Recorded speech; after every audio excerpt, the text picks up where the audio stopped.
Shayna Goldberg, thank you very much for joining me today on the Orthodox Conundrum podcast. Pleasure to be here. Thank you for having me. First of all, I especially appreciate this simply because it is a very weighty subject, and a subject which is, I'm not going to say fraught with danger, but I feel in some ways, Shayna, that there's no way we can make everybody happy with a topic like this. This is something which a lot of people have a lot of issues with from both sides of the aisle. So again, thank you for joining me. I think it's important to at least acknowledge that you're doing something which is not easy for a lot of people. So thanks. I am so happy that you acknowledge that and put that right on the table from the onset, because I definitely feel heading into this conversation that it is a topic that's very sensitive and delicate and fraught with a lot of different emotions that people have. So just wanting to make sure that we, understand the weightiness of what we're discussing and hopefully do justice to the topic. Absolutely.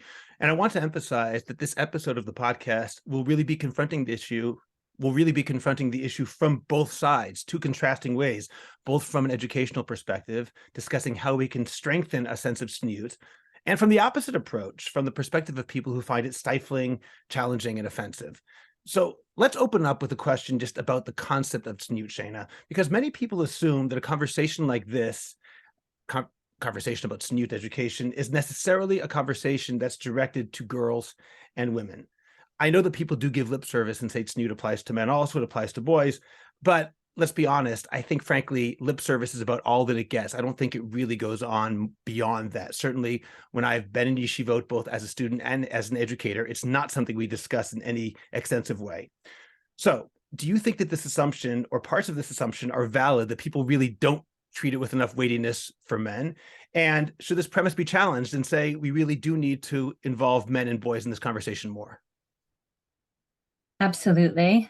First of all, I think in terms of the reality of what we see around us in Orthodox circles and communities, that's absolutely true, that the focus is by and large on women and on girls, and not much is spoken about in terms of young men and their education in this area.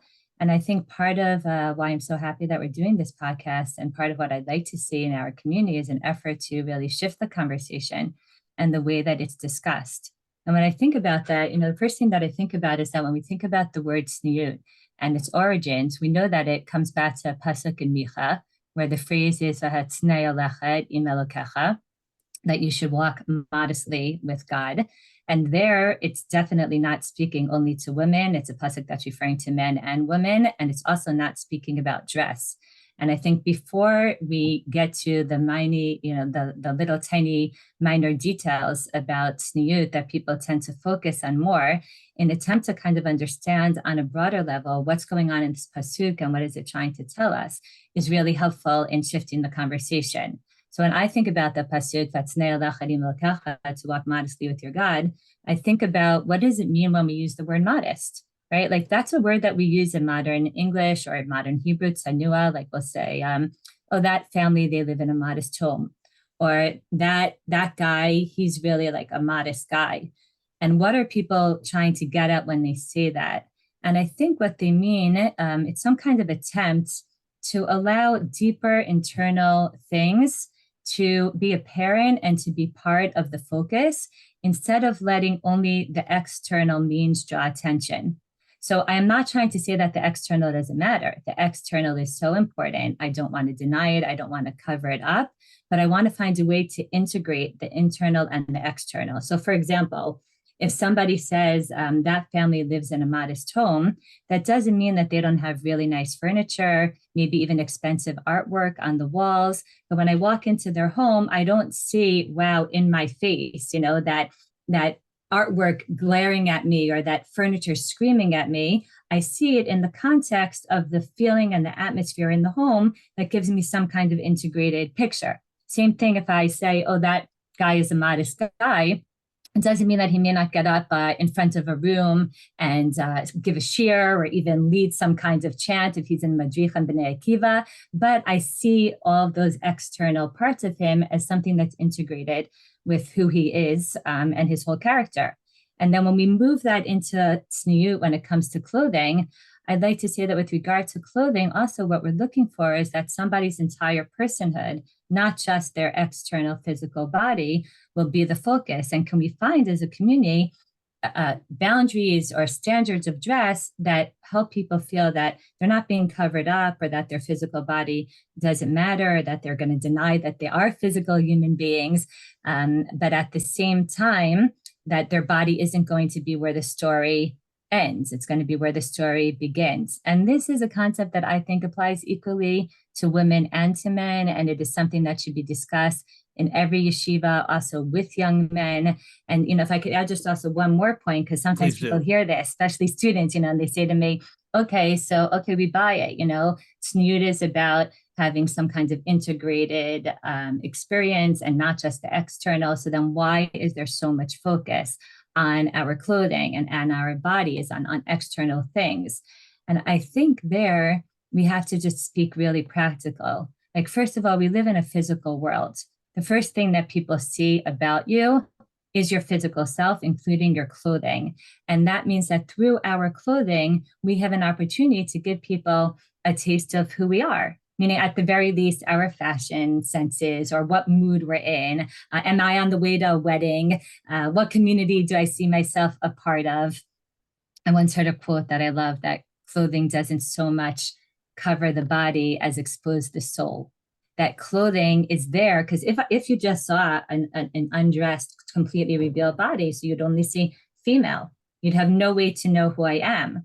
My clothing is a way of giving people a sense of who I am, and that's part of connecting the internal and external. And if I could just add in one more thing, I think it's not just that clothing is a reflection of who we are and gives people a little bit of a taste of something more than just the physical, but clothing also really influences how we feel.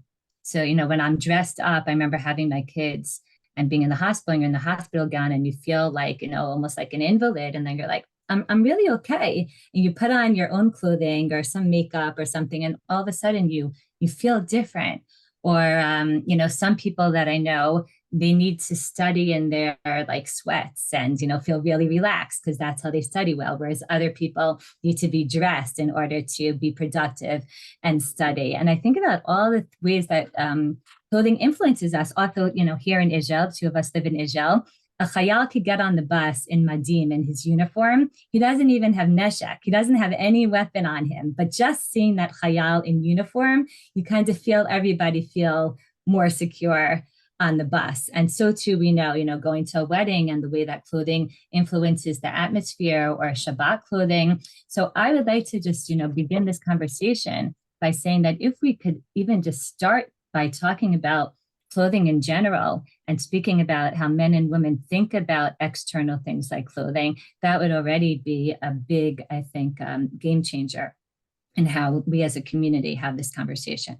Wow, that is a fantastic introduction. Thank you very much for expressing that. And certainly, I know exactly what you mean when you talk about the way you feel wearing certain clothes. Back when I ran a yeshiva, I used to every day go in with my white shirt, my tie, and my jacket. And the fact that today I rarely wear a white shirt and tie and jacket if it's not Shabbos, I didn't change in that manner. I mean, we all changed, but it's not about that. It was, I'm teaching Torah now as a Rebbe in a yeshiva, and therefore there's a certain way I want to feel about myself and a certain way I want to portray myself. I'm not pretending I'm something that I'm not, but Kavod HaTorah requires a certain type of dress, which doesn't necessarily when I'm recording a podcast or walking in the street or doing something else like that. So I certainly relate to that. Just one question on this particular point, and then we'll get to some of the other issues we're going to discuss. Do you think that there should be greater emphasis on tzniut for men, meaning specifically regarding clothing, given what you just said? Because the way you described clothing in general applies equally to men and women. And if it really is about reflecting how you feel and reflecting how you want to be perceived so that you're seen as more than just a physical body, in fact, while it seems that for women and for girls, this is something which is very strongly emphasized, I would say for men, if tzniut is emphasized at all, it's emphasized in terms of not having overly lavish weddings, if anyone even talks about that. But in terms of, oh, you're not wearing the right thing in yeshiva, it's usually just a dress code. I don't think it's usually presented as tzniut. Do you think we have to start more emphasizing for men also the concept of tzniut in clothing specifically? I think so. And I think for two reasons, because there's two aspects of tzniut, which maybe we'll get into later. But one is this more general aspect about how you present yourself and how the clothing affects you and how it affects the environment and how it shows what community we are a part of. And I think young men today, especially in the Orthodox community, know that, even with choices of what kinds of yarmulke they want to wear. They know that to some degree, but I think it's important to think about it on a more personal level, not just on the level of what community do I want to show people that I'm a part of. But we'll get into, a second and more maybe sensitive part of Tzniut, which is the part of Tzniut that connects into the kind of society that we're trying to build, especially in terms of sexuality and boundaries and things like that. And living in the 21st century as we do, and seeing the way that clothing styles have changed for men, I think even that second aspect of Tzniut, which maybe used to be more focused on women, has also shifted in terms of something that today is so much more applicable to men in terms of the style of the clothing and the tightness of the clothing and the whole look that people are kind of sometimes more or less aware of. Schools definitely have taken note of. There are definitely high schools I know in for sure the tri-state area that have rules about how tight the pants of young men could be today and things like that. And, do you go out in really short shorts and sleeveless? And how do you go to Mayan in Israel in the summer? All of these kinds of things need to be part of the conversation today, very much so for boys, young men, and men in general. Okay. Now, in actual fact, whether it's a good thing or a bad thing, and we're saying it probably is a bad thing, Tzniut generally, it seems, is emphasized more among young women than among young men. And I want to ask about what seems to be an observation that many people have, which is that a lot of young women who otherwise find Torah Judaism to be something very amenable to them, nevertheless, at least it said, have a real problem with the norms of Tzniut with regard to clothing. They find it difficult to be diligent in the areas of Tzniut that, whereas in other areas, they don't find that same difficulty. And it can be a major issue for girls in school. They might not want to follow the dress code. They may not want to follow the mandates and the education that they're getting in that. So first of all, I wanted to know, Shayna, if that observation is really accurate. And assuming it is correct, why is that the case? Why does Tzniut seem to have this unique position psychologically as the area of halacha where so many people look for leniencies or want to drop it altogether? In terms of, is that observation correct? Absolutely. I don't think that any of us have to look too far to know how many young women in general, struggle with this area of halacha. I think especially today, because there's so much of a greater gap between, I guess, Western society and norms today in dress than the expectations that halacha has for us. So when everyone in society, kind of dress more or less in a more modest way, I think the struggle and the tension wasn't felt as greatly as it is today. But in terms of why people are struggling, I mean, every person is a different story. Every woman is a different story. So it could be that there are young women who struggle with the halachot of dress are part of a much broader and general, more general struggle in avodat Hashem in general and halacha commitment. And what's the point of all this? And does God really care? And does this really bring meaning to my life and disconnection? But the only thing that you may see on the outside is the lapses in terms of how makpid they are when it comes to tzniut, because you're not necessarily given insight to whether or not they're davening or what they're doing on Shabbos and things like that. Whereas there may be somebody else, and I definitely meet a lot of young women like this in the worlds that I travel in, who really are very serious about their avodat Hashem. And they may even daven 3 times a day and learn seriously. And they really feel like their Judaism is, core part of their identity. And at the same time, they could be struggling specifically in this area. And when I think about why, and why is it different than maybe other areas of halacha, is because the way that you dress cuts to the core of who you are. It cuts to the core of your identity. It has to do with how you see yourself. It has to do with how you present yourself to others. It has to do with the relationship to your body. It has to do with our connection to our sexuality, to the community that we want to associate with or maybe distance ourselves from. It's hard for me to think of many areas of halacha that carry so much weight and significance around them, or that mean so much and are also so visual and so kind of in your face in terms of the way people think of you. So all of that definitely contributes to the struggle that many people have, many women have in this area. Okay, I want to get back to some of the struggles in a little bit, but I first would like to go through some of the educational aspects of the issue. So let's talk about that first. My question for you is, how do you think, and this is a broad question, but how do you think that Tzniut should be taught appropriately? And you already started getting into that with your opening today, your introduction. But I mean by this, what's the right way to go about it? Because there are two different aspects that we need to deal with. First of all, there is the halachic aspect. What does halacha demand? What does halacha require people to do? And how do we teach that effectively and appropriately? And then there's the social or psychological perspective of how do we treat these halachot effectively without creating issues of body image, over sexualization of women, overemphasis on external factors and elements like these. So I'll present that to you right now, Shayna. Okay. This is a topic I think a lot about. I've been teaching Tzniut to young women for close to 20 years. And before that, my mother, Mrs. Abby Lerner, taught a course in Central Women in Jewish Law that also, Tzniut has been a topic of conversation, I guess, in my family and amongst us, and something I'm always revisiting and always thinking about how could we tweak it and do it better. So I want to start with something broader, which is that in any area of education, both, let's say, in my home with my children and with students, I always like to start with what I call core values, like underlying idea. Yeah, underlying ideas, general principles, positive concepts, right? So let's take something that's less fraught with sensitivity, like Shabbos. Okay, with Shabbos, if someone on the outside, like someone who wasn't religious at all, came to me and said, Shayna, what's this Shabbos deal? Tell me about it. If I would start with Borer, or if I would start with the nitty gritty little halachot, they'd be like, oh, I thought this was something beautiful. I thought this was something meaningful. So we know that, like, yes, Shabbos is a palace in time, as Heschel called it.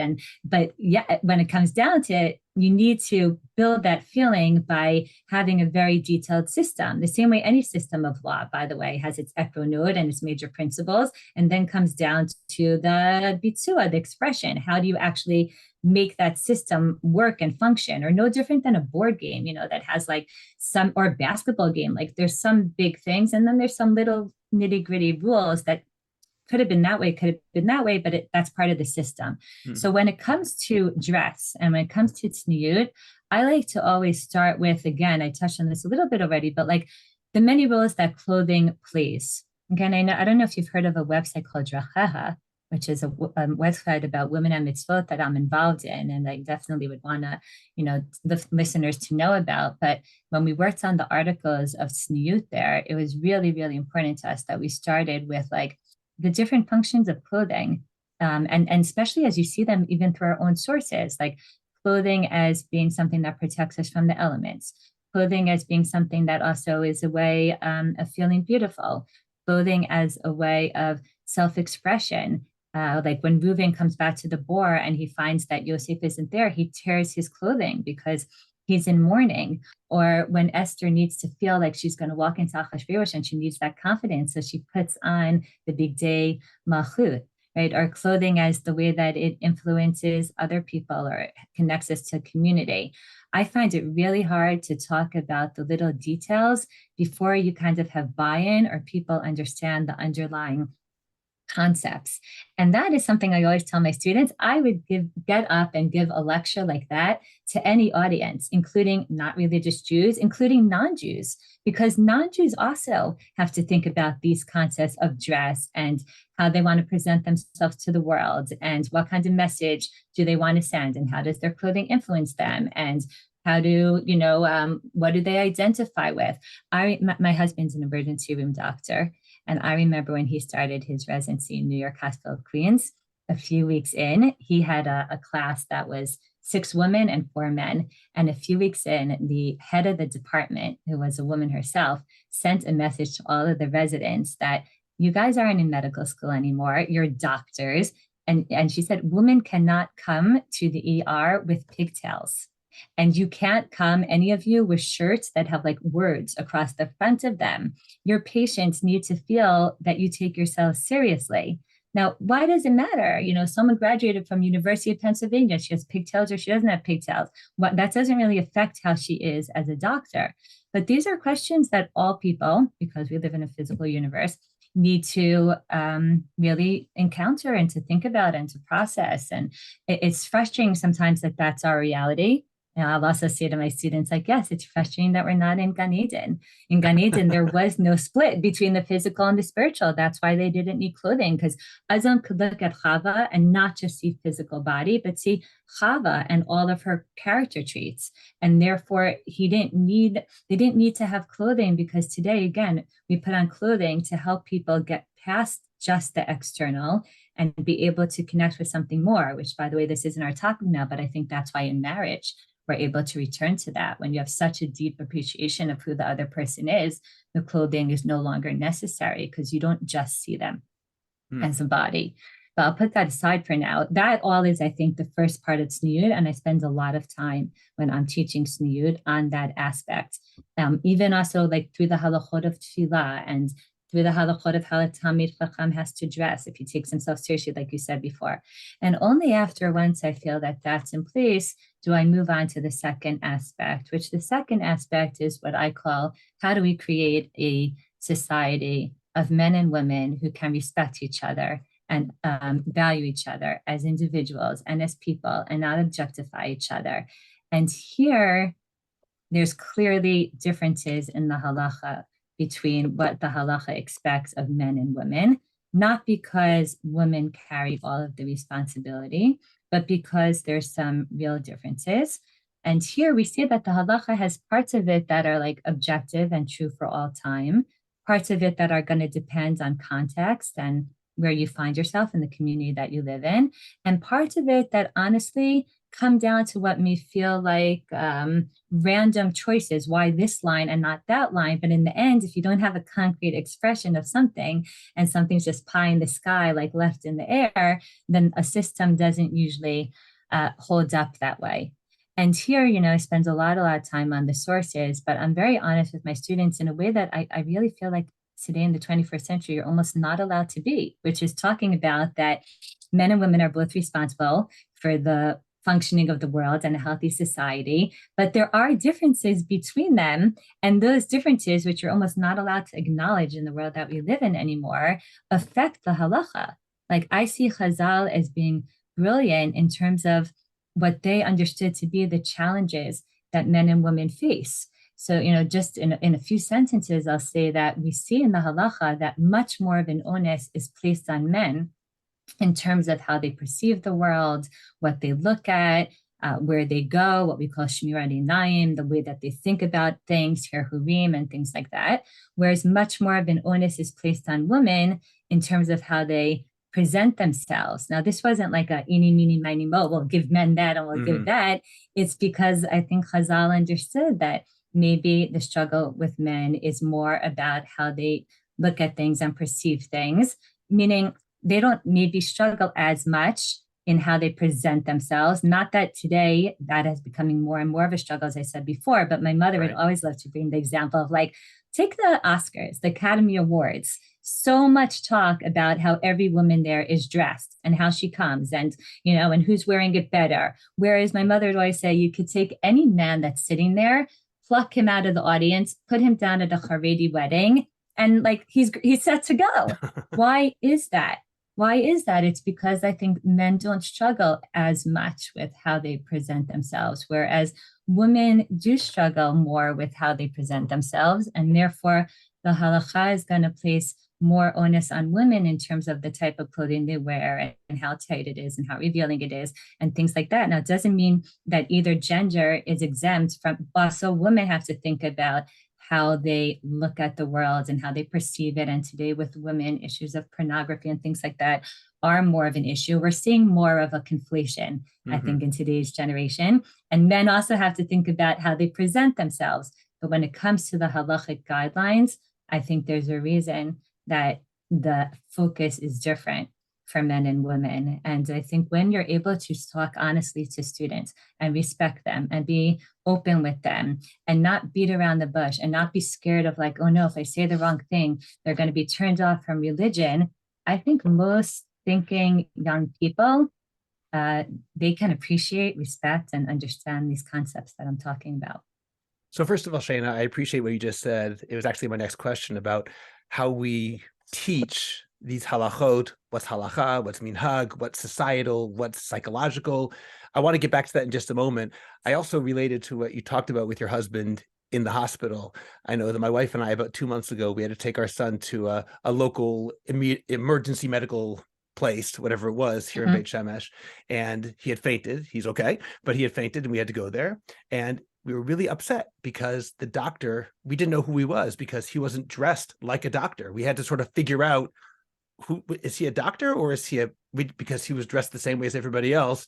And I definitely relate to that idea because it does matter, and it's not a minor thing. You need to present yourself in a way which not just identifies you. It's not a matter of a name tag. It's also saying, I take myself seriously in this profession. I am representing a profession and not just myself, and you can have confidence in me. I'm not just some guy who came off the street and is pretending to be what you think I am right now or don't think that I am. So I definitely respect that. Yeah, I see, by the way, with students all the time, that when it comes to how they perceive others, 100%, like, meaning they will judge others and they will sum people up in 1 second based on how they're dressed. And let's say, oh, I don't think I could be friends with her. Why? Because I would never want to go out with him. Why? Because of his kippah, But then when it comes to ourselves, it's like, well, no one should judge us. People should know that we're more than just our clothing. But when we're honest with ourselves, I think there's often a gap, meaning we know. And then, and I ask, how are you judging someone just based on their kippah? Like, well, he chose to wear that kippah, so he must know what it represents. And I think when we think about our choices, sometimes we don't want to take ownership and responsibility of the implications of them in the same way that we do when we're perceiving others. That's very interesting. I want to get back to what you said about halacha versus minhag and societal issues, because to what degree can you say that our definition of modesty is societal? And I do know that in the sources, there are certain things which are sort of absolute, and there are certain things where the Mishnah Berurah, for example, will say it depends on where you are and who you are in terms of what is allowed. But a common example now, I'm going to give a very practical example, and I'm not asking you to paskin, but I just mean as something which people discuss often is the question of girls or women wearing skirts. And in actual fact, if a woman wears pants, very often that's considered, crossing some sort of line. For some women, wearing pants might be, technically speaking, more Tzanua than wearing a skirt because there are tighter short skirts, and then there are very Tzanua pants. And yet, we as a society, I'm not sure who we is, but I'll say that, we as a society have determined that skirts is that line and pants is the big no-no. And I'm trying to figure out if these things are real, and if they aren't real, should we even value them and throw out these sort of random distinctions when it's really not something which is based on the laws of Tzniut anymore. It's based on what society has defined as the frum way of doing things. Such an important question, and something that I think about a lot. I want to talk about it generally, and then I will address the pants question. Please. I think, first off, intellectual honesty is so important when you're teaching. When you're teaching any topic, and definitely a topic as sensitive as this one. And by that, I mean teaching a topic from the sources, laying out the whole thing in a way that, like, you as the teacher don't control what the students get to see and what they don't get to see, which isn't only true about the sources and the range of sources you bring. It's also true about, do you show them the whole source, or do you cut it exactly before that line that, like, maybe, either the kula or the chumrah, you don't want them to really know. I think students pick up when their teachers are being intellectually honest with them, and that definitely builds trust. And I think when you do that and you show the halachic development from the psukim to the Gemaras, to the Rishonim, to the Achronim, down to the halacha l'masa, the practical halacha, then students understand where things are coming from. And when it's done right, it really helps them develop respect and trust for the halachic system. And it also helps them be better deciders, like, meaning makes them make better decisions in terms of, because something that they thought, like, oh, I thought that was Tzniut, or I never realized that was real, or the other way around, something that they thought was, let's say, like skirts, like, you can't be a Tzanua person if you don't wear a skirt, and then they're waiting for that source and they realize, oh, it's not exactly like that. So when I teach in that vein, I really try to distinguish between Doraita, Drabanan, Minhag, other additional societal and educational elements that I think also sometimes get factored in. Now, I know that the price of that is that someone may say, well, once you tell someone it's Darabanan, then they may say, oh, it's only D'Rabbanan, I don't have to do that. So first of all, I speak That's a the lot famous about phrase, it's only only D'Rabbanan. D'Rabbanan. Like most of our life is D'Rabbanan, but also I say to them, you're kind of kidding yourself if you think that there's no price of the other way. Because when you teach everything as if it's the same, people end up on their own making choices, and often their choices are less good halachic choices. Remember years ago, like a very Haredi woman telling me she kind of had it with Shiva Nikiyim and she couldn't, sustain doing Bidikot in these internal exams and whatever. So she just decided on her own to do day 1 and 2. And I said to her, that's so interesting. The halacha understands that sometimes someone may need to cut back, but it thinks day 1 and day 7. Now, the reason, if I'm teaching a kala, I'm going to tell her the lachatchila is every day, and then the b'diavad, and then, but she learned with someone is like, if I let her know that, then she's going to maybe, do the not ideal option without realizing that people on their own are humans and and I'd like to empower students to make the best halachic decisions that they can, even if they're not always able to do what's ideal. And another part of that is I really try to do my best to bring a wide range of halachic opinions. Obviously, at some point I am going to have to choose what I think is within that range, but still anything that I feel like has somewhat of a consensus in terms of a respected authority or someone who's considered, Ben Torah or a woman who's very halachic. So I will bring from the most stringent read to the more lenient reads, as long as they have halachic credibility and basis. And part of that is, first of all, you're teaching a classroom. You don't know where people are coming from. You want everyone to be able to find themselves in there. Also, people are on journeys in the course of their life. So an 18-year-old who may be like, oh, of course, none of this is a big deal. You don't know where she's going to be 5 years later. And on the flip, someone who at 18 is like, oh, this is over my head. It's too much. I don't want to cut off from her potential. I don't want to decide what I think she's capable of. I want to lay it out there for her. And I also think it really also helps people respect other opinions. So if a student is more stringent, but now she knows that her friend who follows a more lenient opinion, it's not just because she doesn't care about halacha, she actually has a different rav or a different posik or a different community minhag, or the opposite. If we could look at someone who's, Hasidish, or they're Haredim, you're like, oh, it's ridiculous, those Hasidish women with 2 head coverings. Like, no, actually, it's based on a Chatam Sofer. It's a very credible ruling. It's not how we hold in our community, but they're not doing ridiculous things. Mm-hmm. That I think gives people the ability to just respect people on the right, on the left, as halachic Jews, even if it's not, their approach. So all of that is in terms of how you teach the halacha. If you want to talk about the specific topic of pants as an example of that, I think so we should. When I teach pants, I try to break it first. If you ask a random Orthodox person on the street, why are there so many women who don't wear pants? Many of them, I think, will tell you kli gaver, because it's male clothing. That's like a go-to in people's head, even though they have a lot of questions on that, because they say, but today there are pants that are made just for women, and today there are many women who wear pants, and what defines something as kli gaver. So first we look at the doraita issue of kli gaver, what's considered male clothing, also making the point that if you indeed hold that something is considered male clothing, let's say the Mincha Yitzchak is a posek who holds that pants is considered male clothing even today, then it would be forbidden to wear even under a skirt or even as pajamas, because it's not a Tzniut question, kli gaver. It's something that applies even the privacy of your home. So we learn that issue. Then we move on to the different, Rabbanan questions of Tzniut. Is there a question of tightness of pants, or of the fact that the separation between the legs maybe brings the eye more to the area of the crotch, and talking about different halachic concerns about pants.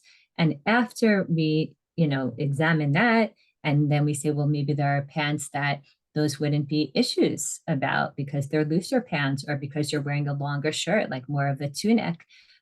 Show them sources.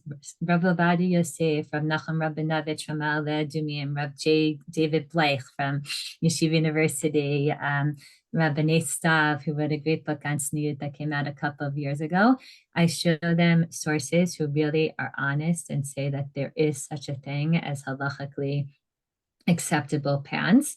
But then we examine all kinds of other societal and educational issues that may lead a woman to decide that even if there are pants that could be considered halachic, maybe she doesn't want to wear pants at all. And then we talk about issues like identity, that idea that when you see a woman in a skirt, you kind of know who she is and the community she belongs to, the same way that when you see a man in a kippah, even though kippah, by the way, is a minhag at the end of the day, and yet we take it so seriously. And a skirt, we talk about, okay, if that's your reason, so then maybe a woman who's in the army or on a university campus may feel like while she's there and she wants to send a message to herself or to others of who she is, that's really important for her. Whereas maybe at another time in her life, when she doesn't feel that need as much, maybe halachically acceptable pants would be okay for her. Or if she's covering her hair and she feels like everyone knows who she is, who she is. So we talk about that issue, and we talk about the issue of slippery slope, like meaning are the pants that you really want to wear those huge sweatpants, or is it really like just going to be a gateway to pants that in the end aren't going to be okay? But like we talk about all of that honestly, and at the end I tell them, and I really feel this way, that I will go to the mattresses and I will stand behind any student who decides to wear pants that are halachically acceptable, meaning and it's not me, it's all the poskim that I just mentioned, Right. I will say she's as Tzanua as everybody else, and I will set her up and tell the guy she's a Tzanua person and she makes halachic decisions, and but I will also tell this young woman that part of deciding how you dress is being ready to own your decisions and take responsibility for them. So if you find that there's guys that, let's say, you want to go out with, but they hear that you wear pants, even halachically acceptable ones, and they say she's not for me, and you find that that is really upsetting you, then that's also a factor to take into account. Not because I won't stand behind you, but because if in the end you're not happy with your decision, you can't change the world and you can't change other people. So if you're the kind of person who says, I own this and I don't care what people say, and that guy's not going to be for me, amazing. But part of being a grown-up, I always say to them, is owning your decisions, taking responsibility for them, and not just complaining about how unfair the world is, when at the end of the day, you get to decide the decisions that you make. That's a really So interesting try to point, really Shayna. Yeah. break it down.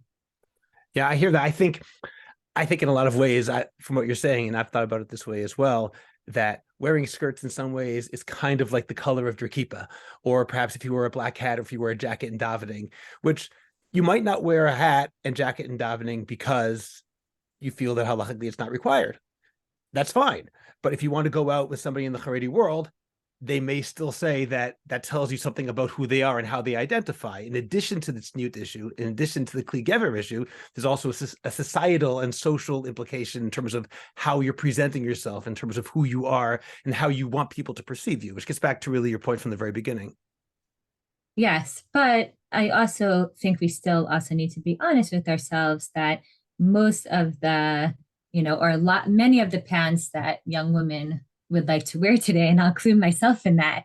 I remember one time when I have 4 boys and then a daughter, and when she was very little, I brought her one day to work and these little skinny jeans and a little cute shirt or something. And one of my colleagues said to me, I know that's how you really want to dress. And I said, kind of, meaning like these are, just because you teach this topic doesn't mean it's not something that is a struggle or that it comes easy all the time.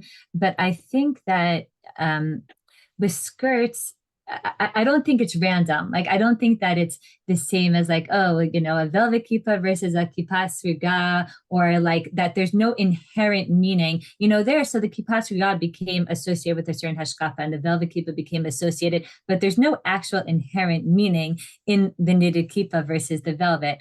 With skirts, I don't want to go that far because I think there is a reason why skirts became the go-to choice. And that is because, at least for many, centuries, can't say that about the tight little black, very short skirt that many women are wearing today. But for many centuries, skirts as a whole were a more modest, way of dressing. So I don't want to detach it completely and just say that it's like something random, even though I very much agree that when we're talking about halachically acceptable pants, at that point, that would be true. Okay, that's very fair. The very fact, Shayna, that we're discussing this in this detail says something about the obsession that a lot of people have that surrounds this mitzvah. I've always contended that any mitzvah, no matter what the mitzvah is, if we make it the sole focus of our Judaism, it becomes a form of idolatry. In some sectors of Orthodox society, I think, this has become true perhaps for Tzniut. In some seminaries, I know that they have a full year course on the topic for, hours every week. And that I'm not quite sure what can be taught during that time. Maybe you can tell me that's reasonable, and maybe it is. I know there's a podcast, The Francisca Show. In her episode this week, she interviewed her mother and her sister about Tzniut. I was just listening to it with my wife, Eliza, yesterday, and she mentioned a rabbi in the sister's seminary that she had gone to at some point. And the rabbi pointed out that he was disturbed because now that it was the spring and it was warmer, he notices that the girls' tights are thinner than they should be. And aside from the fact I found that very creepy, it's also, what does he do? I don't even understand where this is coming from. There's a certain degree of going beyond boundaries, I think, that's involved as well. Now, obviously, that's one particular case. There are many institutions that have extremely strict rules about this, not only for their students, but also what their mothers can wear, also what their sisters can wear in order to be admitted to the school. And even for some people who greatly value Tzniut and don't have any problem with Tzniut per se, it can still seem like an unhealthy obsession, maybe the obsession in some communities. How can we move away from this unhealthy obsession to a more healthy engagement with Tzniut? Such an important question that really cuts to the heart of what so many people find problematic today. No question that it has become the obsession. Now, there are definitely communities where it's like Talmud Torah is for men, and that's also become an obsession in some way. And Tzniut is for women, and they've taken it to those extremes. But when I think about how we got there and why that's so, because when you look at the sources, that's so not the case. You do not see the sources obsessing over this. And I'm talking Gemara's Rishonim, not 21st century poskim. Right. I think what happened is that as the world has gone more and more and more to one extreme of everything exposed and, everything's trivialized and sexuality, whatever, it's open for everybody. The backlash in religious communities, not only Jewish, by the way, has been to go to the other extreme. So I don't think that Tzniut was an obsession in the 50s, for example, when the world was overall, more dressed and more of a modest place, at least not in the way it is now. And, when I talk to my mother, when I talk to my grandmothers about this, definitely it wasn't an issue. It just wasn't spoken about, not because everyone perfectly met the expectations of the halacha, but it just wasn't, I don't think it was such a big deal. There's a popular cartoon that you could find on the internet that I absolutely love, that I always share with my students, which is two women who are walking and they pass each other. They're walking maybe on the beach or on the boardwalk. And one woman is in a bikini with sunglasses, and the other woman is in a full burqa, everything's covered, the full headgear and her full body.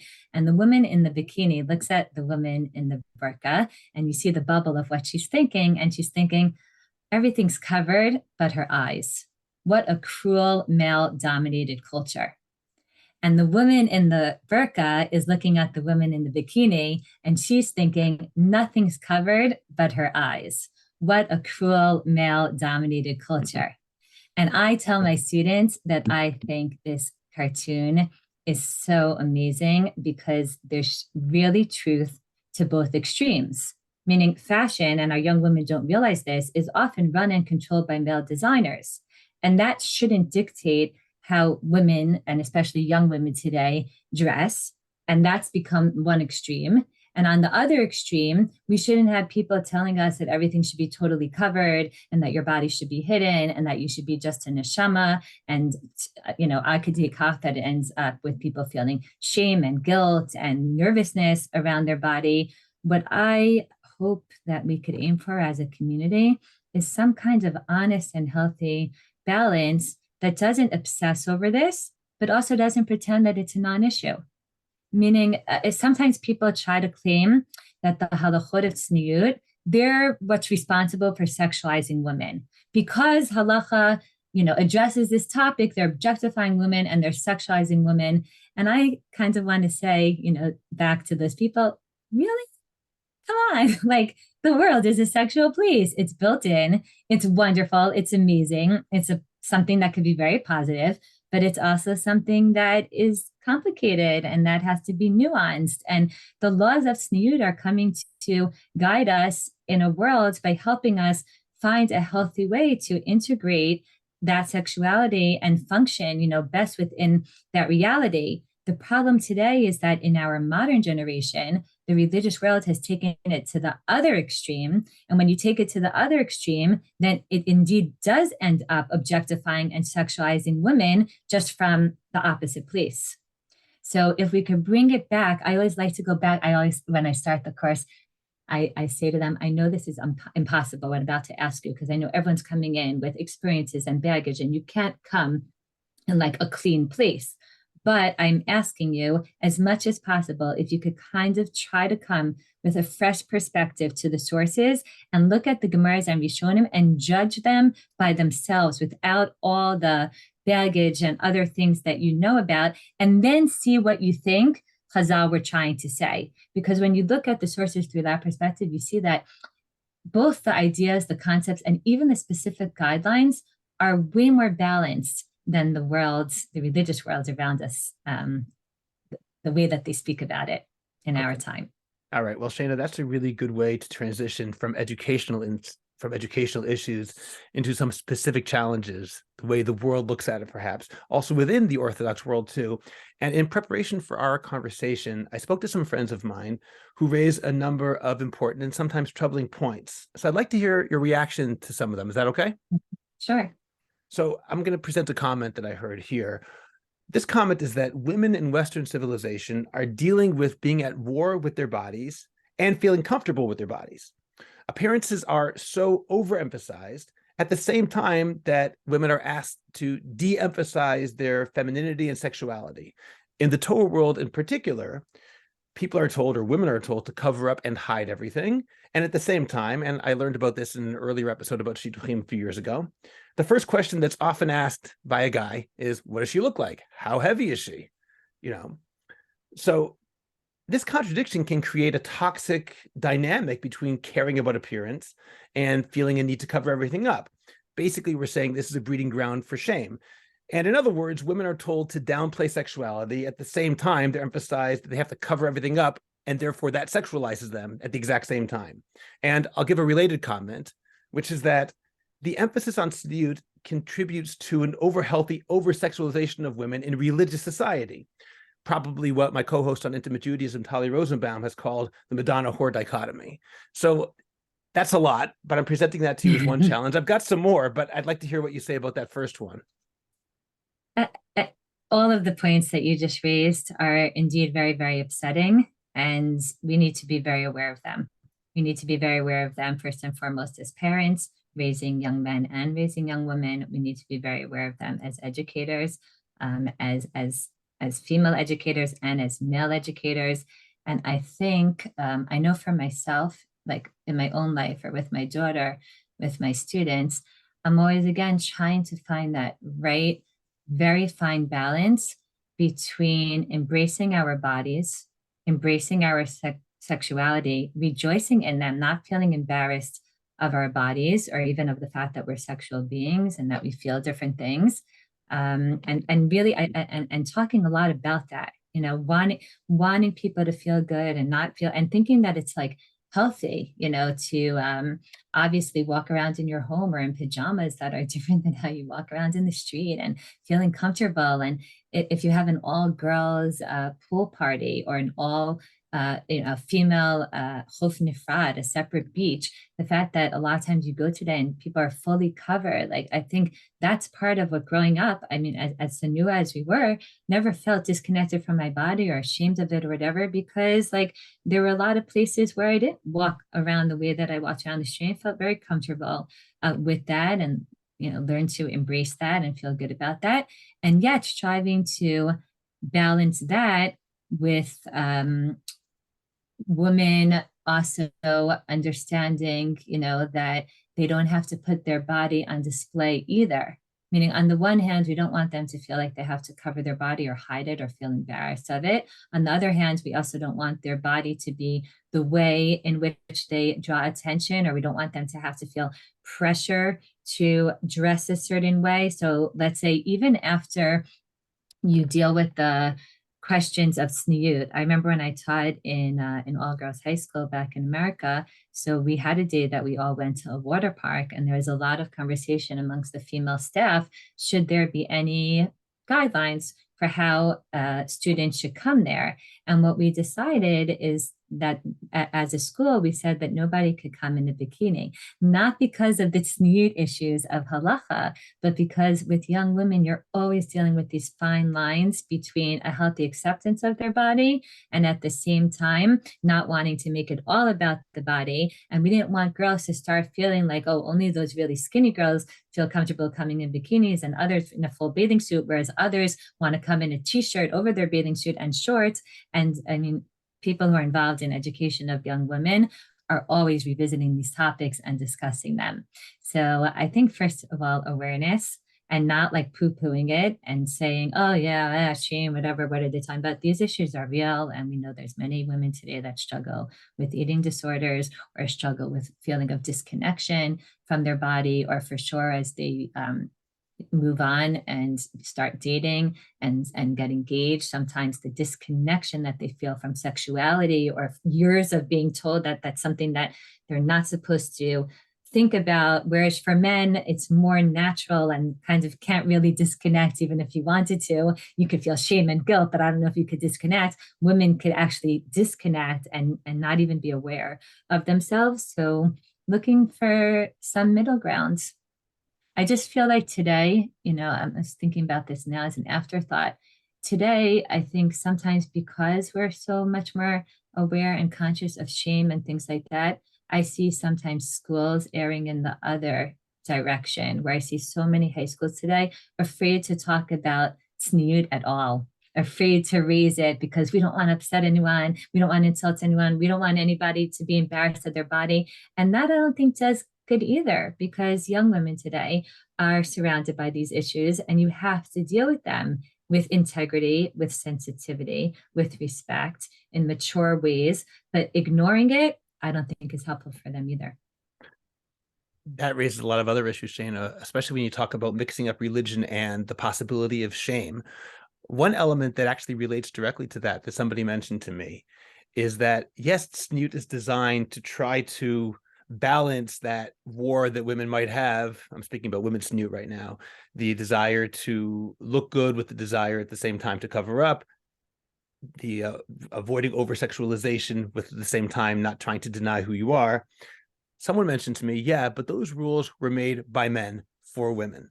We don't see in our classic sources, admittedly, we don't really know what happened behind the scenes, but at least as it appears in Shas, in the Rishonim, and the Achronim, there are very, very few women's voices that are part of this conversation. And I would guess that if Chazal were existing today, writing halachot today, if today, for example, the Gemara is being written down, there might be many more women's voices, particularly in the area of tzniut, and I would hope in other areas as well. But let's talk about this one. How would you respond to somebody who would say that religion and shame have been mixed up together, and that is exacerbated by the fact that men made these laws for women? First of all, I mean, is a case and is a yofi that we live in a time where, thank God, women's voices are much more part of the conversation. The whole goal of the Drachaha website was that it's written by women for women. Men also use the website, but that it's written in a woman's voice, even as it's quoting all of the classic sources. But even the presentation, when thought about from a woman's perspective, is going to be different, because you're looking at it as an insider, as someone who herself experiences this and thinks about it. And it's not only true in these very sensitive areas, like even when we examine there a topic like Kiddush, and we think about, oh, should women make Kiddush? What if you have a single woman? What if you have a divorced woman? Issues of sensitivity that maybe people hadn't stopped to think about before. Or my husband always says, like, he learned Kiddushin, but then when he had to teach Kiddushin to a group of advanced young women in the Migdal's advanced Talmud program, he said all of a sudden questions crossed his mind that he had never thought about as a young bacher, because when you're teaching it to older women, especially married women, you have to come to terms with the way the Gemara presents something very, very differently. So yes, on the one hand, I think we want women to be part of this conversation. On the other hand, I do not want to go to the place of where society has gone to today, that men are not allowed to be part of this conversation or weigh in on it or have thoughts and opinions. I think the Rabbanei Stav, Rav David and Avram Stav, in their book, they address this very well in the introduction of how could it be that two male rabbis could even write a book on Tzniut. I think they did a great job about addressing this. I don't like to go to the place of like those rabbis and what did they know and what did they think. I like to say, yes, and there may be issues that they didn't take into account, but they were married to women and they had daughters and they weren't out to get women. More that maybe society sometimes has changed and we have to account for that. But the male-female issue when it comes to this, I don't see the guidelines that are given in Chazal to be very oppressive. They seem to actually be very balanced and to match up, like let's say the knee as a guideline of like where the upper leg ends.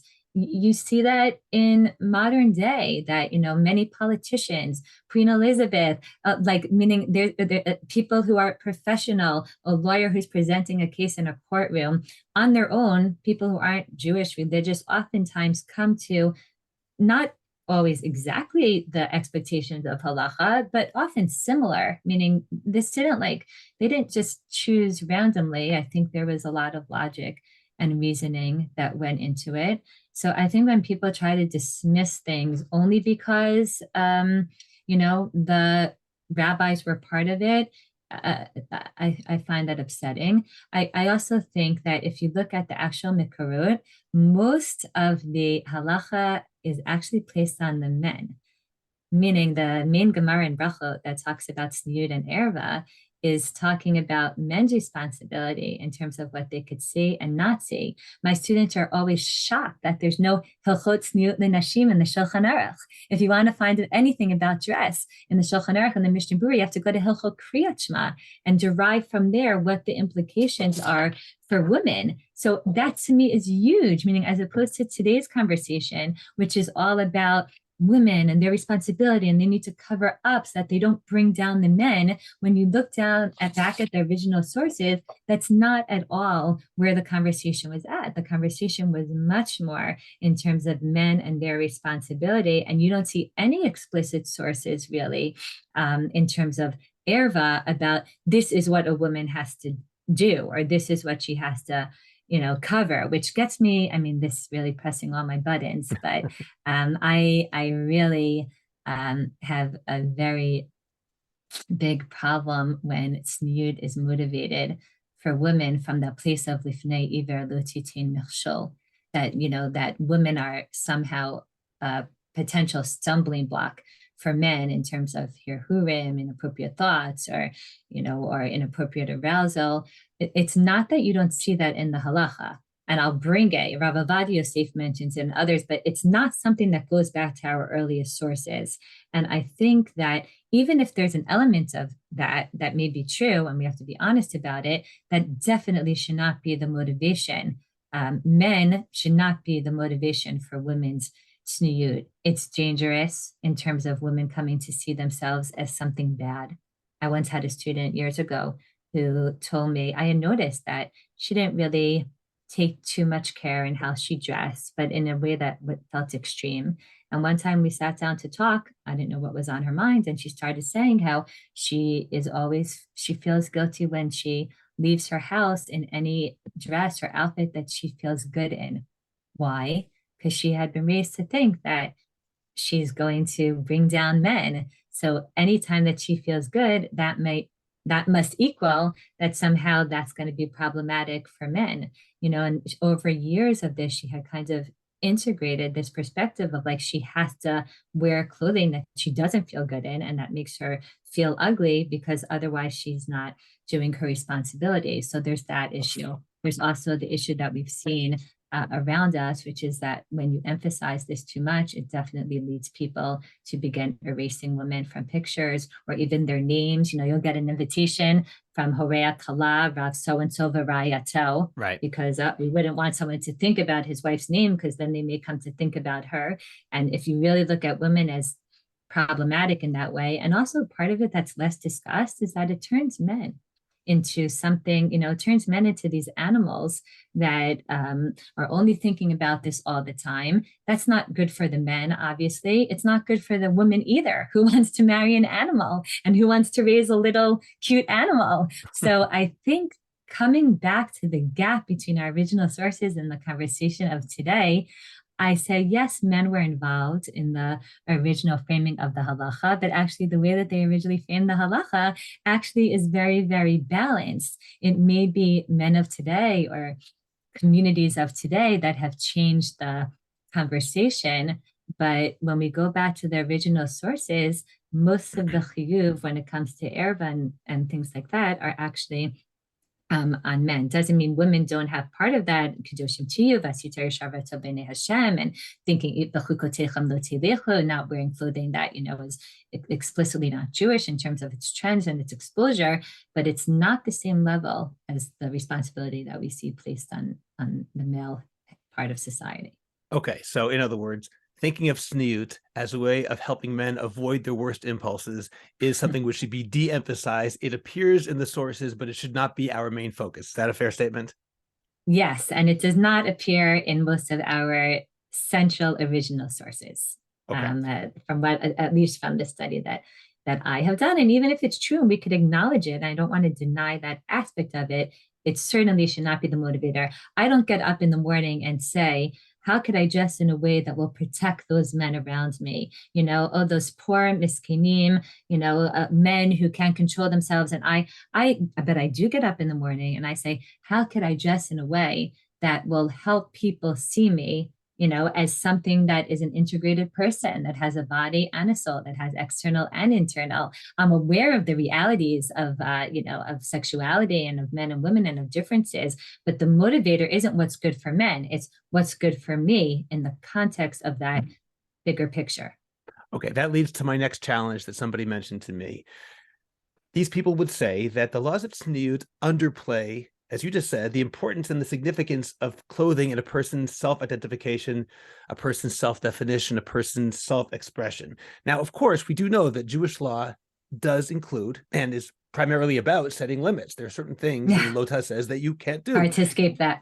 Right. It's hard to escape the fact that there are 365 things we cannot do. And that means there are things that I would want to do, but I can't do. If I didn't want to do it, God wouldn't have to tell me I can't do it.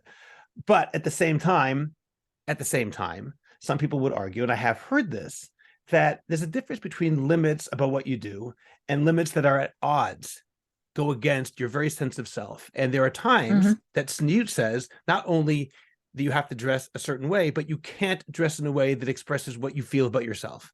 How would you respond to that challenge? So first of all, as you said, it's true not only about Tzniut, if somebody wants to close a really big deal, and it's supposed to be closed on Shabbos, or they're supposed to meet clients in a really nice restaurant. Meaning there's all kinds of things that we want to do that we're limited in. I think going back to an earlier question here, because clothing cuts to identity and something that's so core and physical to who we are, that's why maybe we experience it different. But it's part of a continuum of other things. I think a lot about this question, not only when it comes to dress, about how can we allow for self-expression, even within strict organized religion. And I always come back to a poem, a sonnet that I read years ago in high school by William Wordsworth. It's called Nuns Fret Not at Their Convent's Narrow Room, where he discusses that sometimes there's a weight that's felt when we have too much liberty.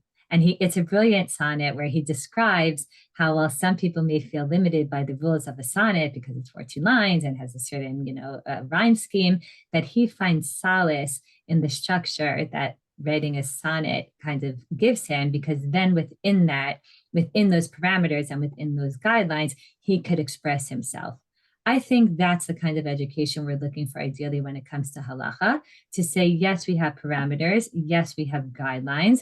They definitely could be constraining, but sometimes they actually liberate us in other ways, like meaning someone who doesn't have any guidelines. So they are sometimes always chasing, what's in fashion or needing to turn over their wardrobe. It's not like there's not, if you don't have halacha, there's not other things that sometimes affect your self-expression. So he writes in that poem, "The prison onto which we doom ourselves, no prison is." Such a brilliant line. And he says that if we are able to help people move to that place of understanding that if you choose to be part of the system, so then it doesn't necessarily feel like it's limiting, but then within that, you can now self-express within those boundaries.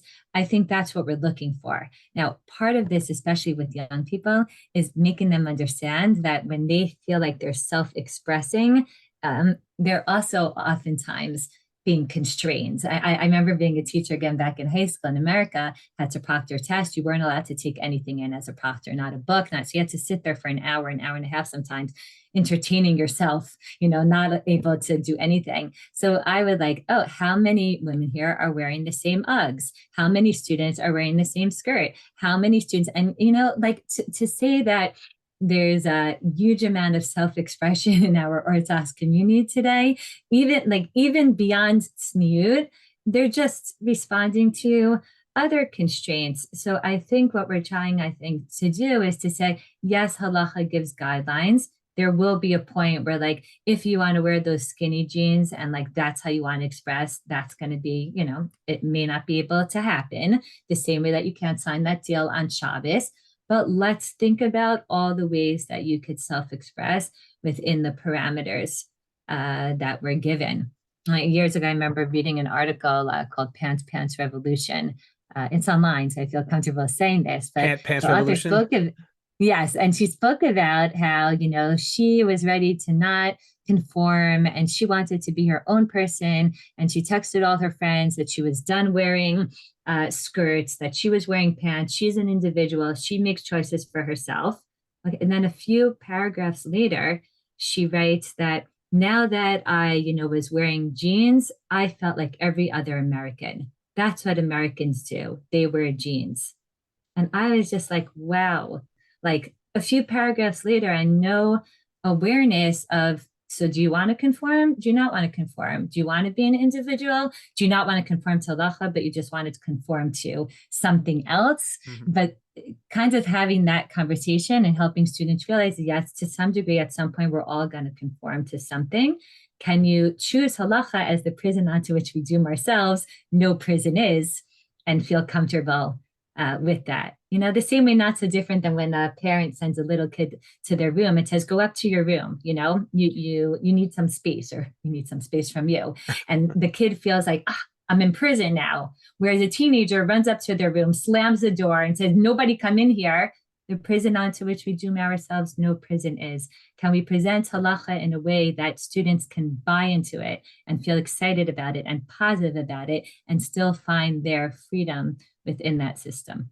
It's so funny you mentioned that idea of prison and Wordsworth. I was just thinking this morning about the famous Trappist monk, Thomas Merton, who wrote, as he walked into the walls of the monastery in Kentucky, he said, they closed the door behind me and I was in the four walls of my new freedom. It's a very interesting way of thinking about that. One more challenge I want to ask about is, how do we address judgmentalism that seems to always accompany Tzniut? It often seems, and to some degree we've talked about this, but I want to put it right front and center right now. It's frequently used as the exclusive measuring stick or yardstick about how a woman is faring on her religious journey. No one ever said to me, Shayna, when I was in yeshiva, oh, I see you're wearing a sweater, so you must be doing well. You're obviously becoming more frum. I have heard people have told me their own experiences where a rabbi or another teacher in a seminary will say, oh, I see that you're wearing skirts, or I see that you're wearing whatever it might be. Once again, creepiness aside, therefore, I see that you're progressing in your religious journey. this is bothersome to me that we use anything as an exclusive measuring stick. You mentioned before the problems apply also to Libud HaTorah too. As important as that is, anytime anything becomes the one way we describe somebody in terms of they are becoming more or less from or erlich, we have a problem. But what about this judgmentalism? Is there a way to get out of it? Is there something we can do about it? So first of all, I wish young men were totally exempt from this. I'm not sure they are. You know, even in the gap year, I don't like that expression, but the Shana Ba'aretz experience of like, are you going to start wearing white shirts, button-down shirts, hats, jackets? They're not exempt from it in terms of religious markers.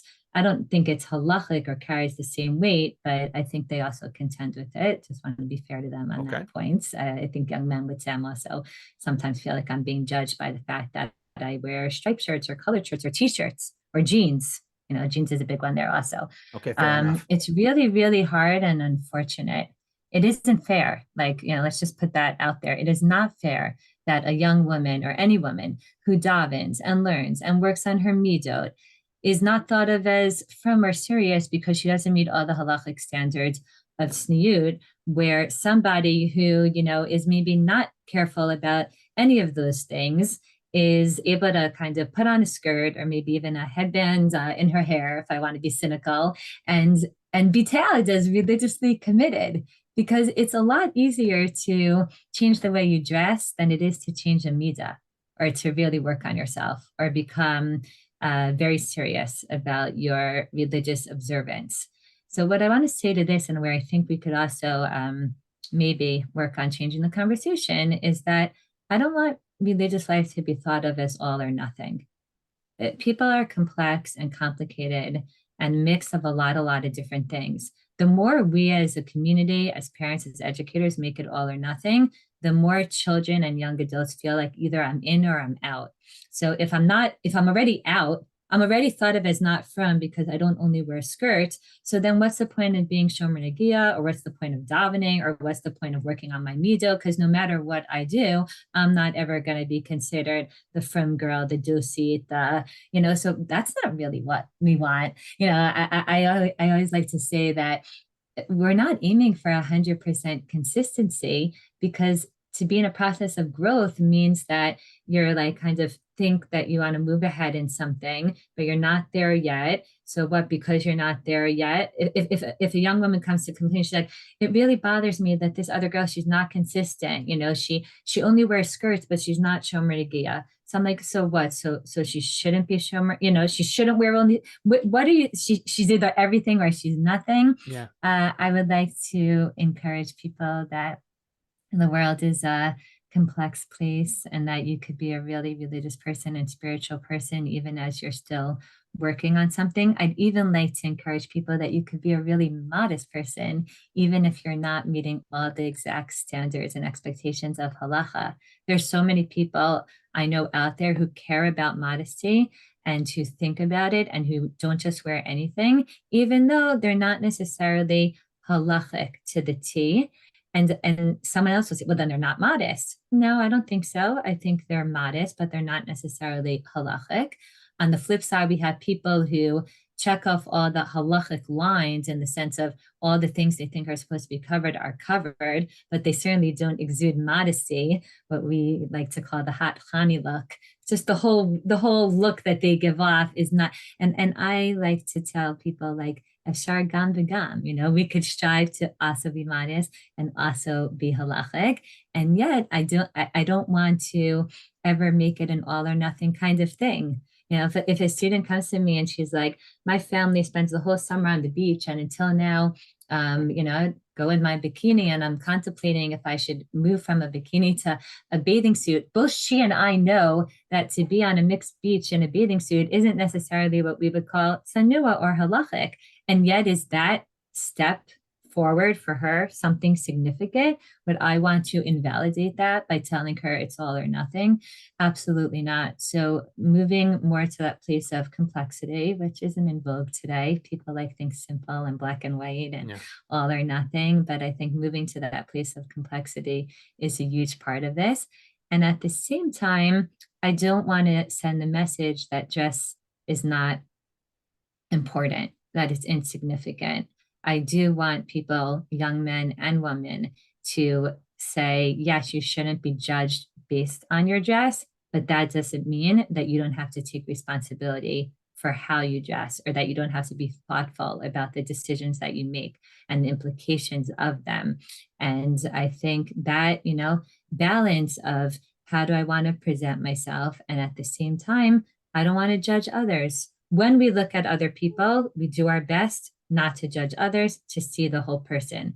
But when we have to decide, how do I want to present myself, then we should dress in the way that we want to be perceived, because that's part of being an adult and taking responsibility, is not to dress and then complain. How come people, because you get to decide how you dress. So I think that's a fine balance of encouraging, when we look at other people, not to judge them. And at the same time, for ourselves, understanding that we want to make the best decisions that we can for ourselves, and own them, and dress in a way that we want other people to see us. I'm so glad that you mentioned that idea that we have to get away from this all or nothing binary way of looking at Judaism. It's something which I mention a lot. I think I mentioned it probably more on Intimate Judaism than on this podcast, but at the same time, it's really so key. And one of my own challenges has always been the fact that when I was growing up, I remember reading the idea of tovel v'sheretz biyado. When you go into a mikveh, but you're still carrying something impure, you're not purified by that mikveh. And that's used by some very important and well-respected people as a metaphor for Yom Kippur, which of course is Rabbi Akiva compares Yom Kippur to a mikveh. He says, when you go in Yom Kippur and you want to fix almost everything, but not everything, well, that's like tovel v'sheretz biyado. You're dunking, holding something impure in your hand. And on the one hand, I respect that and understand that, but as a psychological reality, and in terms of the way that Jews should act nowadays, I think we have to get away from that way of thinking. Maybe the best articulation of that point I read in a book called 9.5 Mystics. I've quoted this repeatedly, so I apologize for those who've heard me say this all the time, but the book 9.5 Mystics, written by I haven't heard it. It's okay. So it's written by a Reform rabbi named Herbert Wiener, and he interviewed numerous people who were mystics, some of them religious, some not, all Jewish. One of them was the Lubavitcher Rebbe. And he went to the Lubavitcher Rebbe, and as a Reform rabbi, he had written certain articles. And during one of his interactions with the Lubavitcher Rebbe, the Rebbe said to him, people think the difference between us, I don't know if he means Lubavitch or Orthodoxy, but whatever, people think the difference between us and Reform is that you compromise and we don't. We don't. That's not true. We also compromise, but we don't sanctify the compromise. And I thought that was just a phenomenal way of expressing this idea that there's a difference between saying it's too hard for you to drive on Shabbos, or it's too hard for you not to drive on Shabbos. Okay, you're allowed to drive on Shabbos, versus it's too hard for you not to drive on Shabbos. Okay, how about we take it up again in 6 months and see what happens then? And I think the same thing might be true here. And maybe the way to answer that question, which I'm raising now about tovel v'sheretz biyado, is, okay, there is an ideal. We can't say that, okay, because I'm compromising, because I'm not going to do everything, therefore I don't have to do everything.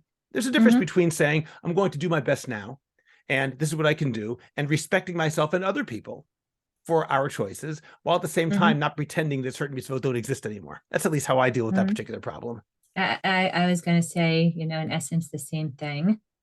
Something that I very much got from my house growing up. I really think God was blessed with wonderful parents. My father, Rabbi Yaakov Lerner, was a rabbi in Yom Great Neck for many, many years, in a community, that was very open and very educated people, and the job of inspiring people and moving them forward, even if not everyone's exactly keeping all of the halacha all the time. And I really saw, I guess, growing up, some kind of, I don't even want to call it a balance, two values that could live together, which is integrity, real integrity to the halacha, and not watering it down or not being honest with people, showing people the halacha and not apologizing for it, and believing in it, and believing that it could speak for itself. And at the same time, sensitivity. A lot of people think that integrity and sensitivity can't go together. I guess I was blessed to see that it can. You can have a lot of integrity to the halacha and also be very, very sensitive to where the person who is sitting in front of you is at, and what's the next step for them, and that they're in some kind of process and some kind of journey, and they may never get to the end, as most of us won't, but that we're moving along some kind of continuum. I just see very much so in the world around us, I guess in at least the circles that I travel, almost so much sensitivity today, so much wanting to be there for students and be there for children and understand them and not offend them and not, do anything that could shake their sense of self, that we're losing integrity towards our religious values and principles. And I think, I recently was asked to give a talk in a high school here in Israel about hair covering. I was really nervous, almost as nervous as I was for this podcast, because it was a population that most of their mothers don't cover their hair. And it was in Hebrew, still not my comfort zone, even after 12 years. But I said, I'm going to try, stretch myself.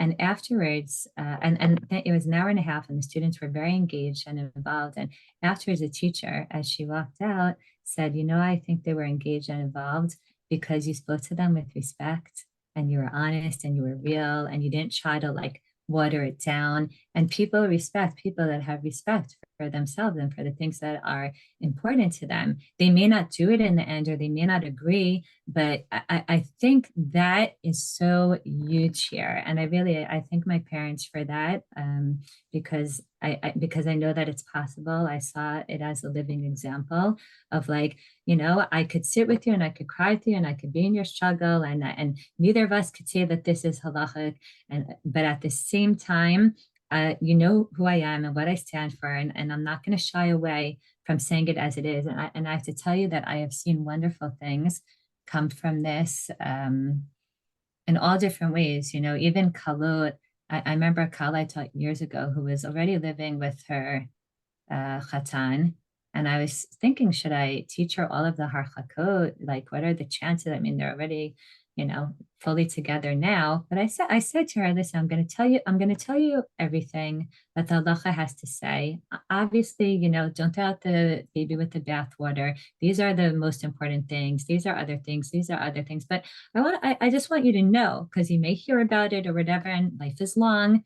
And then a few weeks before her wedding, she called me and she's like, could you just remind me about the halachot of beds and how many beds? Because we're in a bed store, and we decided if we are doing this, we at least want to start off doing it right. Now, I almost didn't tell her the halacha of 2 beds when a couple is assured each other, because they were already living together and they had one big bed. I had been in her apartment and I had seen their room. But then I'm like, who are we to decide for our students or our children what their potential is? Put it out there with sensitivity in a way that's measured and balanced. And sometimes you're surprised by what people are willing and able and want to do if you give them an opportunity. I feel like I see so many parents and teachers selling their students short today. And it makes me sad. I so agree with everything you just said. I think you're right. I think that watering down the halacha to pretend that it's something that it's not. Sometimes we don't even like what the halacha says. We said, I wish it were something else, but to therefore say, therefore I'm going to make it into something else, it doesn't give it enough respect. We have to respect ourselves and the halachic system enough to say what the halacha is. As I never tire of saying, what the person ends up doing is between that person and God. That's not, Exactly. I'm not allowed through that door, but I will tell you what the halacha says. What you do with it, that really isn't up to me, and I can't judge it either. I don't know how God judges that. Shayna, we have very little time left. I want to ask one last question. We could keep going. There's so much more to talk about.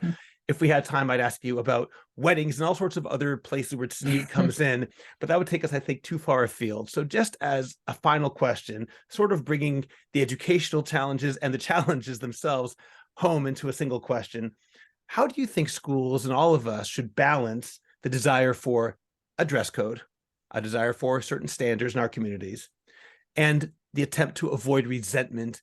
We already talked about judgmentalism, but I'll throw it in there again. Trying to balance these two things at once, the education and the challenges. I think everyone would probably agree that schools, especially high schools, have a right to have rules and have a right to have a handbook, and which includes a dress code, because people applied to the schools, they were accepted, they decided to come there. No one forced them to go there. They made a decision to come to that school. They could look into the rules and they know the rules coming in, and hopefully they know what they were signing up for. So they could choose to go somewhere else if they feel like this isn't what they want. But then it's a question of what rules to make and how to best enforce them. and also how to talk about them, which is the part that often isn't done well. So in terms of the rules themselves, I think you need clear, enforceable rules that apply across the board and are equally enforced in consistent ways, which high school students will always tell you. There's the girls that get skirted every day, and some girls who have equally as short skirts, and they're left alone. And it's true, as someone who worked in a high school, like some girls, it could be because of their, their specific body, or because they're rebellious in general. It has to be equally enforced in consistent ways that are not humiliating or embarrassing, or certainly don't contribute to the shame we spoke to about before. That I don't think any male teacher should ever be involved.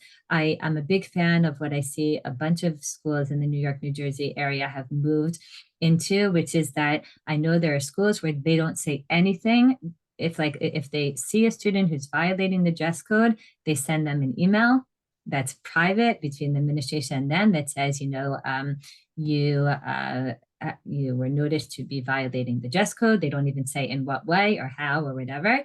And the student knows, and the parents know, that if a student gets 3 emails like that, after that, the parents have to come in the morning, al cheshbon, going to work for a meeting. And that has done wonders. Like, no one is flagged in school. No one has to change in school, but they know, okay, and very quickly people have come on board with that. There's a dress code. These are the rules of the school, no different than any other rules in the school. The part that I think is equally as important is the conversation around it. And when I taught in high school, we really tried to think what's appropriate for each age. So I taught this halachot to seniors, and then they would say, oh, if only you taught this to us as freshmen. And I said, give me a break. Freshmen cannot handle the nuance, the sophistication, the sensitivity of these halachot. The reason it's so effective now in a text-based class is because you're seniors and you're thinking about life differently, and you're taking responsibility, and you understand both the responsibility part and the sexuality part, and we could have this conversation in an honest, mature way. But let's say in 10th grade, we already had a panel with teachers where the students could ask anything on their mind. It wasn't source-based, and it was more, friendly and soft. Or in 9th grade, we brought in someone to give an inspiring share, to bring the students into the conversation, also sometimes to include them in some of the dilemmas, or to bring them into how do you think this should be enforced? The conversation is a big part. When it comes to our homes, I think it's very different, because in homes, the great part is that you have an individual relationship. You know each child, you know their needs, you know who you're dealing with. The hard part is that there's no buy-in in the way that there is, they didn't sign up to be your child or to come They're to not this there school. by choice. Yeah, they're stuck with you, and you have them, and here I want to come full circle and come back to the core values. In my home, when we try to educate, we try to keep the conversation on core values, on the values that are important to us, why they're important to us. So let's say tefillah. Tefillah is really important to us. Conversation with Hashem, communication. Talk a lot about tefillah.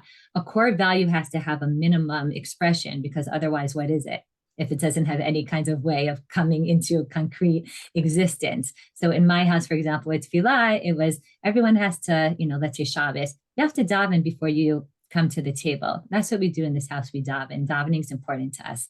Okay, does that mean that child got up and went to minyan? Does that mean they're like, I davened, but you're like, that was 2 seconds long. What could they have said in 2 seconds? That's between them and God, as you said.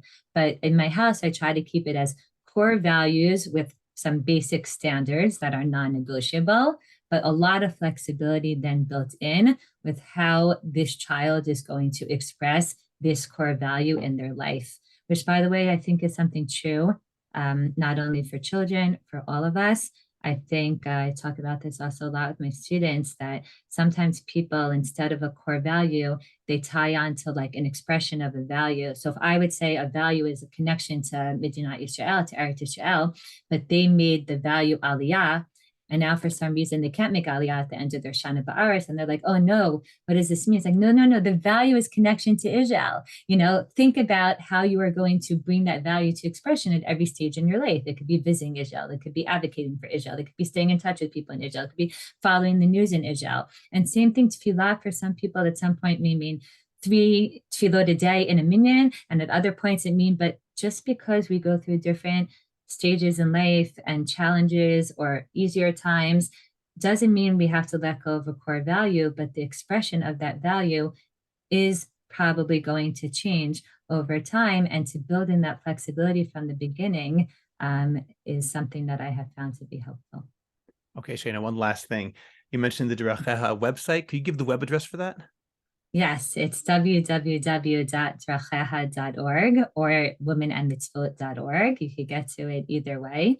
There's some wonderful articles there about dress and about Tzniut and about all kinds of other interesting topics. And all the credit really goes to Rabbanit Lori Novik, who she conceived of the idea. I help edit and read the articles and whatever, but she conceived of the idea.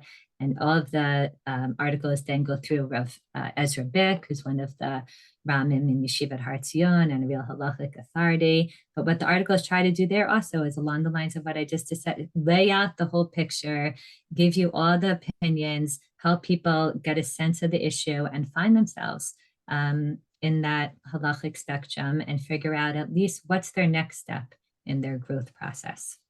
Shayna, a couple of minutes ago, you mentioned that you were nervous to do this podcast. So that only emphasizes, first of all, that that's hard to believe given how incredibly articulate and wise you were throughout this conversation. And it also allows me just to say thank you again for being willing to do it and have this difficult, fraught conversation at the same time. I think it's so important that people hear what you have to say and for this to open up conversations about Tzniut that too often are shut off and told to be quiet before they ever even begin. So once again, Shayna Goldberg, I thank you very much for joining me today. Thank you. It was really a scoot to be here. And I think the fact that the questions that you posed were so thought-provoking and really kind of have been with me over the last week. I really thank you even for that opportunity to sharpen for myself before we even talk about others, some of these points that I think are so important, especially in the day and age that we live in. Okay, thank you.